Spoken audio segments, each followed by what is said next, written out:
सुचिता पर होता है, राजनीति की सुचिता नहीं, लेकिन मन की जो सुचिता है, जो कुछ कहना, दिल से कहना, सही कहना, वर्तमान परिप्रेक्ष्य में कितना जरूरी है, वो सब बातें आपने बताई। आपका हमारे विश्वविद्यालय में पहली बार पदार्पण हुआ। हम आपका स्वागत, वंदन, अभिनंदन करते हैं, साथ ही आभार व्यक्त करते हैं। मुझे भी आपको आमंत्रित करना था, लेकिन मैं आवश्यक से बाहर था और त्रिवेदी साहब ने कहा था कि आप बिल्कुल निश्चिंत रहे, बिल्कुल वो पधारेंगे और सहजता से हमारा आमंत्रण स्वीकार किया। आपका बहुत बहुत डॉक्टर उमा शंकर जी, हमारे पूर्व कुलपति और आप हमेशा फसलों के आप जो बात बताई वो बहुत ही हमें देखनी चाहिए, लोग दृष्टि करते हैं या नहीं करते, सीखनी चाहिए। हमारे आदरणीय त्रिवेदी साहब बहुत ही अच्छा शांति पीठ, जब हम नाम सुनते हैं तो लगता है कि टेबल का शांति पीठ याद आता है और एक अलग अनुभूति होती है। और जीवन में हम कितने कुछ करें, पूरा एक जो खेल है, पूरा वो अनुभूति का है। कौन कहाँ व्यक्ति कितनी आपको क्लिक करते हैं। अभी हमारे मंत्री महोदय ने हर जगह आप हम सभी को क्लिक करवाया, बिल्कुल हम अनुभूति हुई। बातें बहुत सामान्य थी लेकिन बहुत ही गहन थी। और आपने ठीक बताया साहब ने कि आत्मचिंतन करना होगा, तभी हम आत्मा के हम जागृत कर सकते हैं। आप बहुत ही अद्भुत, हर क्षेत्र में बहुत ही अच्छे लोगों को आपने जोड़ रखा है। और मंत्री महोदय को ये बताना चाहूंगा कि इसमें उदयपुर के तीनों चारों विश्वविद्यालय इसमें शरीक है। बातों बातों में बात निकली और बहुत ही शॉर्ट टाइम में एक प्रोग्राम बन गया है। और पर्यावरण बहुत ही जरूरी है, इसमें हमें किस तरह से जागरूकता प्रदान करनी है। डॉक्टर जिनेंद्र शास्त्री जी बहुत ही युवा और बड़े जोशीले की बात कहते हैं। सतीश शर्मा साहब का अपना अनुभव है, आपने बंजर भूमि की बात कही, जिनकी सोनी साहब जिसकी चाहिए वो तो अपना अनुभव है। और हमारे चंद्रगुप्त सिंह चौहान साहब का आपकी सादगी और आपका जो आप काम कर रहे हैं वो सब पता नहीं होगा।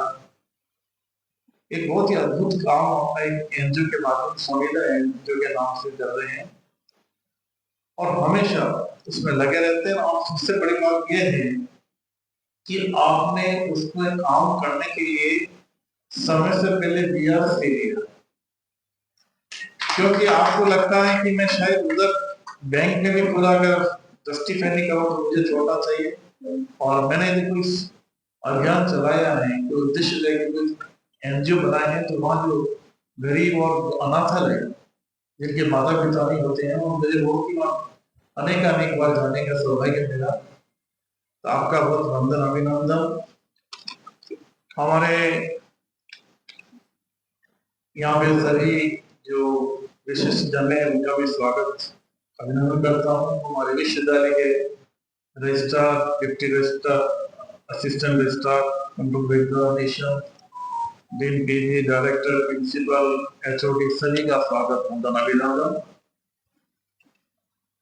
हम प्रोग्राम बहुत ही शॉर्ट नोटिस पे आप सबको बुलाते हैं और आप बड़ी सादगी के साथ यहाँ उपस्थित होते हैं, लेकिन इसके पीछे बहुत ये रहता है कि हम हमारा विश्वविद्यालय हर क्षेत्र में आगे रहे। देखिए, आप सभी वक्ताओं ने अपनी अपनी बात कही और मुझे लगता है कि 2-4 मिनट में अपनी बात जरूर कहूंगा।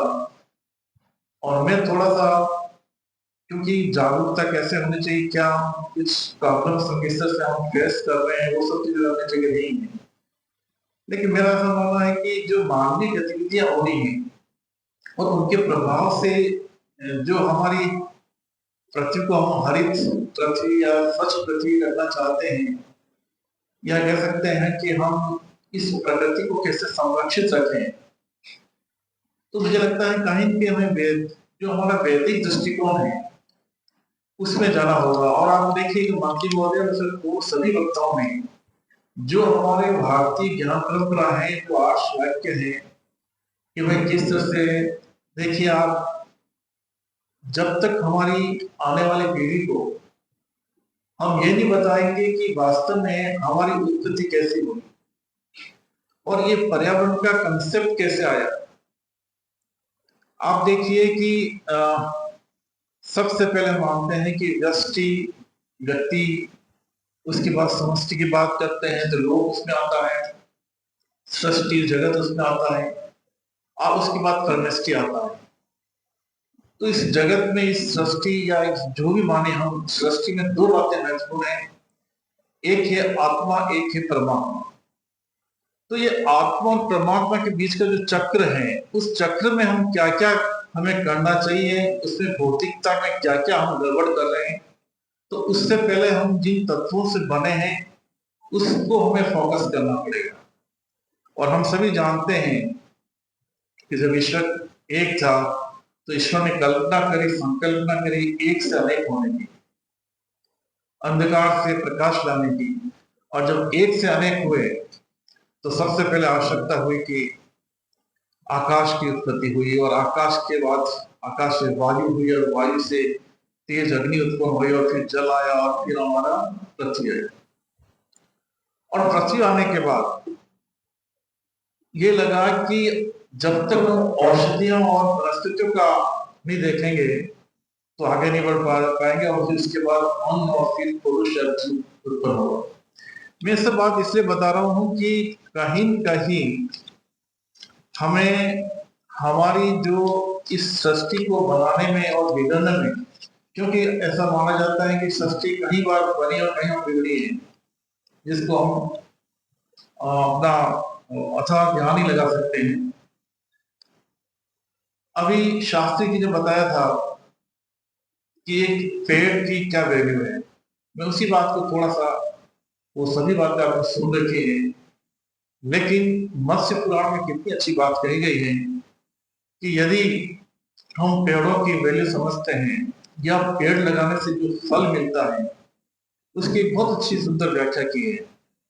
और वो ये बताई गई है कि यदि हम 10 कुएं खोदते हैं तो उसका जो फल मिलता है वो एक बावड़ी से मिलता है, और 10 बावड़ी का जो फल मिलता है वो एक तालाब का, जलाशय का मिलता है। और 10 जलाशय का जो मिलता है आपका फल, वो 10 सुयोग्य पुत्र से मिलता है, और 10 सुयोग्य पुत्रों से जो फल मिलता है वो एक पेड़ से मिलता है। तो ये हमारी जो विचारधारा है, ये हमारे जो स्लोगन नहीं है, ये हमारे ग्रंथों में है, वो टेस्टेड है। और अगर कोई करना चाहे तो पूरी यहाँ से 10 कुएं से लगाकर पूरी करे, आप देखोगे कि आपको कितना पुण्य मिलेगा आपको इसी जन्म में। तो ये हमारी जो हम सभी ने कही थी कि पहले चाहे कोई भी शासक हो, जो शासन करता है वो शासक राजा कहलाता है। देखिए पहले राजाओं में हम हमारे उदयपुर की बात करें, हमारे जो वाटर हार्वेस्टिंग की बात देखिए, किस तरह पानी को पूरा रोक रखा है।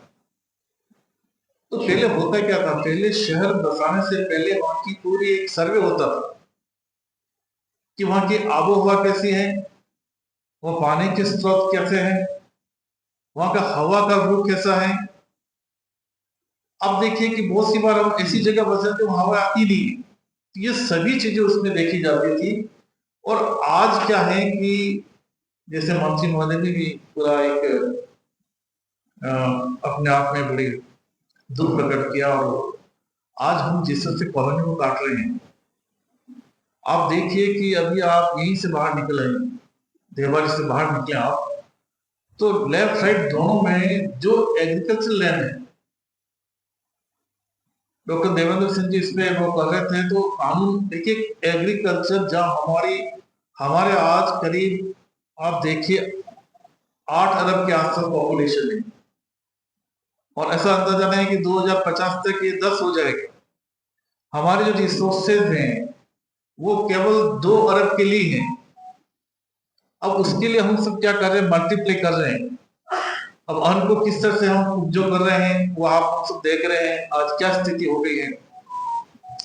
आज जो भी बीमारियां हो रही हैं वो उसका एक ही कारण है कि 1953 में जो आपका ठीक है, और जेनेटिक का जो प्रॉब्लम जो इन्वेंशन हुआ, और वहां से जो आपकी उपजाऊ है उसको 2 गुना 4 गुना 8 गुना और अच्छे अच्छे बीज लाके उसको करना रहा। आज जो ओरिजिनल बीज है बहुत ही मुश्किल से 1% है, वो सभी वो बीज चल रहे हैं। और उनमें जो चीजें हो रही है, देखिए आप यूरिया डाल रहे हैं वहां तो ठीक है क्योंकि जमीन खराब हो रही है, लेकिन वो फसल जो है वो फसल क्या है कि जो उसको लेना वो ले रही, बाकी जो विषाक्त चीज है उसको डाइल्यूट कर रही, नहीं ले रही है। अभी जैसे बताया था शर्मा साहब ने, तो चीजें ये हो रही हैं कि जिस तरह से हम, अब प्रॉब्लम यह है कि हमारी पॉपुलेशन इतनी हो रही है पूरे वर्ल्ड की, तो इसे हम उसमें भूखे किसको रख नहीं सकते हैं, तो हम केवल प्रेजेंट में रह रहे हैं। और जो प्रेजेंट में रहेंगे तो फ्यूचर में हम कितनी बातें करें, हमारा जो फ्यूचर, हमारी जो भावी पीढ़ी है, जनरेशन है, हम ये कहते हैं कि वर्तमान में किसी तरह से जब हम सस्टेनेबल डेवलपमेंट की बात करते हैं, सतत विकास की बात करते हैं, बिना किसी कंप्रोमाइजिंग के हम भावी पीढ़ी के लिए कुछ छोड़ें।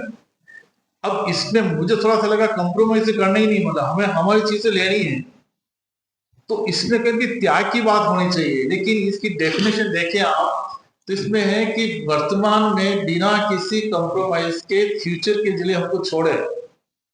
जब आप कंप्रोमाइज की बात ही नहीं, मतलब आपको इतना तो है ही नहीं, आप जो आपकी खुद ही आवश्यकता पूरी नहीं हो रही।